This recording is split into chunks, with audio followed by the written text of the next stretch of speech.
Que mais? A Paty Barbosa está perguntando: tem uma aluna deficiente auditiva, como alfabetizar?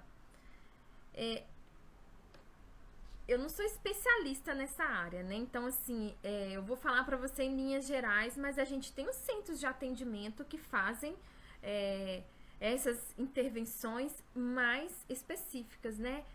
Para deficiência auditiva, para deficiência visual. No caso, quando você está falando de deficiência auditiva, então acredito que ela não é surda, né? Porque existe a diferença entre surdez e deficiência auditiva.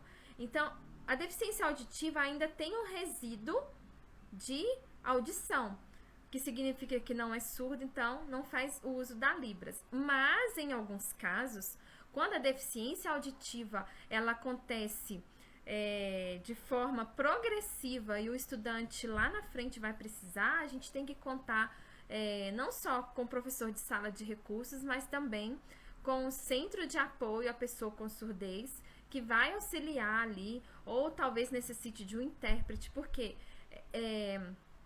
o deficiente, a pessoa com surdez, ela tem uma outra língua. Então, a alfabetização tem que acontecer para uma pessoa específica da área, né? Um professor que saiba a língua, né? A língua brasileira de sinais é uma língua como a língua portuguesa. Então, existe toda a técnica para alfabetizar. Agora, na deficiência auditiva, se ainda há resíduos, a gente vai buscar a comunicação alternativa. Aí utilizar recursos visuais, os recursos, né, as pranchas de comunicação. Aí tem que buscar... eu não sou especialista nisso, mas eu sei que a gente que tem essas pranchas de comunicação, aquilo que faz parte da comunicação alternativa, você também utiliza com esse estudante, né, com deficiência auditiva. Né, a Glaucia está até perguntando se tem professor de apoio.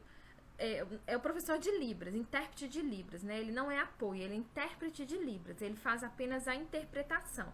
E aí, ela está respondendo aqui que não.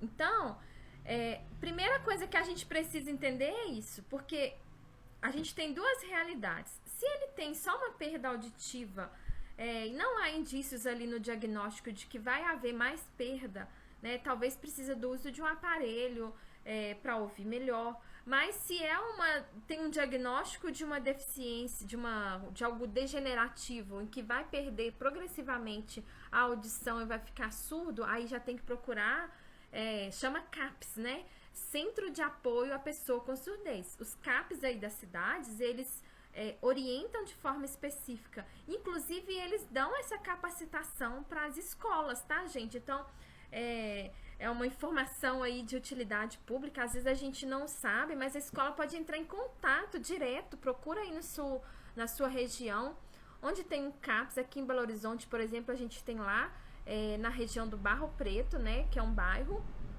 onde a gente tem ali escolas tradicionais em relação às questões das deficiências. A gente tem a escola Pestalozzi, nós temos, né, estão todas ali juntinhas, e tem os CAS, né, que são centros de apoio à surdez, e ali a gente tem isso, mas precisa saber aí, né, a escola precisa procurar, né, esse atendimento lá, porque eles são sempre dispostos a atender, eles estão ali, né, prontos a trazer essas orientações. O que mais?